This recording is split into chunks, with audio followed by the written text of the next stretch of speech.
இத்தனை வருஷமா உங்க சொந்த வாழ்க்கை கூட பார்க்காம உங்க தங்கச்சிக்காகவே வாழ்ந்திருக்கீங்களே.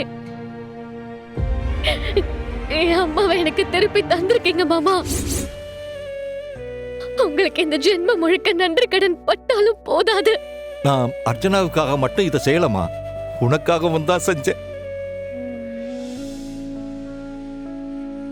போதும் மாமா, இத்தனை வருஷமா எங்களுக்காக நீங்க தனியால கஷ்டப்பட்டதெல்லாம் போதும். இதுக்கு மேல அம்மாவை நான் பாத்துக்கிறேன்.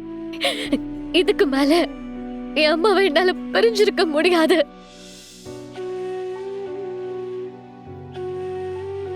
வேண்டாமா எலி, சின்ன வயசுல இருந்து நீ ரொம்ப கஷ்டப்பட்டுட்ட. இத்தனை வருஷத்துக்கு அப்புறம் இப்பதான் உனக்கு கல்யாணமாகி ஒரு நல்ல வாழ்க்கை அமைஞ்சிருக்கு. இப்ப அர்ச்சனாவை நீ உன் கூட வச்சுக்கிட்டு அது ரிஸ்க்குமா.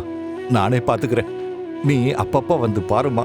பரவாயில்ல மாமா, என் அம்மாவை பாத்துக்கிறதுல எனக்கு என்ன பிரச்சனை?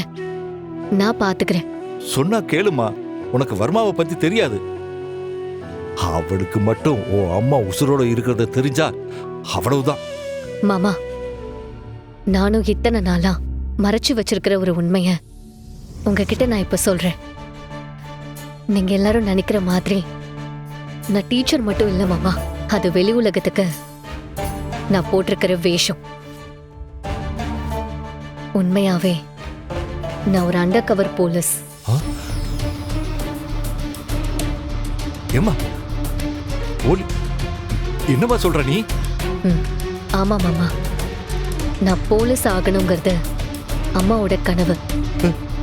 காலேஜ் முடிச்ச அடுத்த வருஷமே நான் ஜாயின் பண்ணிட்டேன். ஆனா நான் போலீஸுங்கிற விஷயம் வீட்டுக்கு தெரிஞ்சா பிரச்சனை வரும் தான் அண்டர் கவர் டிபார்ட்மெண்ட்ல ஜாயின் பண்ணேன். சிவாவும் போலீஸ் தான் மாமா. அப்படியா? நாங்க 2 பேரும் வர்மாவை பிடிக்கிறதுக்காக தான் அந்த வீட்டுக்குள்ள இருக்கோம். உண்மையாவே நானும் சிவாவும் கல்யாணம் பண்ணிக்கல. இந்த கேஸுக்காக தான் புருஷன் பொண்டாட்டியா நடிச்சிட்டு இருக்கோம். ஓ, அப்படியா? அயலி, நீ போலீஸா? என் மருமக போலீஸா? அதனாலதான் சொல்றேன், அம்மாவை நான் பாத்துக்கிறேன், எந்த பிரச்சனையும் வராது. என்னோட லட்சியமே வர்மாவை பிடிச்சு அம்மா பத்தின உண்மைய இந்த ஊர் முன்னாடி நிரூபிக்கணும். என் அம்மா மேல இருக்கிற அவ பெயரை தொடச்சு எறியணுங்கிறது தான். இப்போ என் அம்மா கண்ணு முன்னாடியே செஞ்சு காட்டுறேன். இது சத்தியம்.